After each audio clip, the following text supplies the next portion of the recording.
حج کرنا دینی فریضہ ہے، مگر ایئر لائن والے پیسے لیتے ہیں. ختنے کرنا دینی فریضہ ہے، ڈاکٹر پیسے لے رہا ہوتا.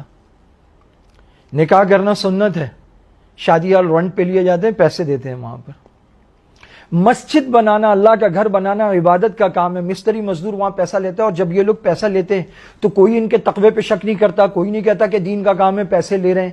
قرآن اور حدیث کی کتابیں چھاپنا دین کا کام ہے. پبلشر پیسہ لے رہا ہوتا ہے، قرآن کریم ہدیے کے ساتھ مل رہا ہوتا ہے، چھاپنے والے پیسے لے رہے ہوتے ہیں، کوئی ان کے تقوی پہ شک نہیں کرتا، ان کو تانا نہیں دیتا. لیکن مسجد کا امام اگر اس کی تنخواہ کم ہو، وہ دل پہ پتھر رکھ کے کسی طرح اس میں اضافے کا سوال کر دے. تنخواہیں کتنی ہوتی؟ 10 12 15 14 ہزار آج کے دور میں. تو وہ دین فروش ہو جاتا ہے، ضمیر فروش ہو جاتا ہے، غدار ہو جاتا ہے، دنیا دار ہو جاتا ہے، لالچی ہو جاتا ہے. حالانکہ یہ وہ امام ہے جو نمازیں پڑھاتا ہے، جس سے ایک نماز کا 27 کا ثواب ملتا ہے، تربیت گاہ بنتی ہے، درس گاہ بنتی ہے، لوگ دین سیکھتے ہیں، اور لوگوں کی ساری دینی ضروریات اس سے پوری ہوتی ہیں. لوگ سمجھتے ہیں بس اے سی لگوانا اور سولر لگوا دینا اور ٹائل اور فرش یہ دین کا اور سنت کا اور تقوی کا کام ہے. امام کی خدمت کرنا کوئی تقوی کا کام نہیں. اللہ کے بندوں مسلمانوں، اپنے اماموں کی قدر کرو، اپنے علماء کی قدر کرو. یہ آپ کے دین کے محافظ ہیں، یہ آپ کے بھائی خواہ اور ہمدرد.